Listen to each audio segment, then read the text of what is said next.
সাহায্যের ঠিকানা সেবা সংগঠনের ঝালকাঠি জেলা শাখার উদ্যোগে নলছিটি প্রেস ক্লাবে ৭ম বিনামূল্যে রক্তের গ্রুপ নির্ণয় কর্মসূচি সম্পন্ন হয়েছে। তারুণ্য আসলে সঠিক পথে দেশ সহজে বদলে যাবে, এই স্লোগানকে কেন্দ্র করে স্বেচ্ছায় রক্তদান কার্যক্রম শিক্ষার্থী এবং দেশের তরুণ প্রজন্মের মাঝে ছড়িয়ে দিতে ১৭ নভেম্বর রোববার সকাল ৯টা থেকে প্রেস ক্লাব মিলনায়তনের সম্মুখে ছাত্রছাত্রী, শিক্ষক সহ এলাকাবাসী এর মাঝে রক্তদানের গুরুত্ব এবং রক্তের গ্রুপ বিনামূল্যে নির্ণয় ও সচেতনতা ক্যাম্পেইন পরিচালনা করে সাহায্য ঠিকানা সেবা সংগঠন ঝালকাঠি জেলা শাখা।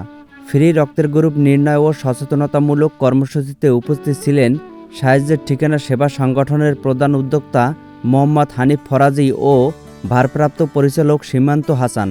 ক্যাম্পেইন পরিচালনার দায়িত্বে ছিলেন ঝালকাঠি জেলা শাখার দায়িত্বশীল সদস্য হিমেল হাওলাদার ও মোহাম্মদ সাইফুল ইসলাম। উক্ত কার্যক্রমে সহযোগী হিসেবে কাজ করেন সাহায্যের ঠিকানা সেবা সংগঠনের ওমেন্স টিম সদস্য সাইফা তাবাসসুম মিম, মাহিয়া মাহি, সুমাইয়া তাইফা, তানজিলা রহমান ও সুমি আক্তার, হামিদ ফরাজি ও তানবীর ফারাবি। সার্বিক সহযোগিতায় ছিল নলছিটি সেবা ক্লিনিক।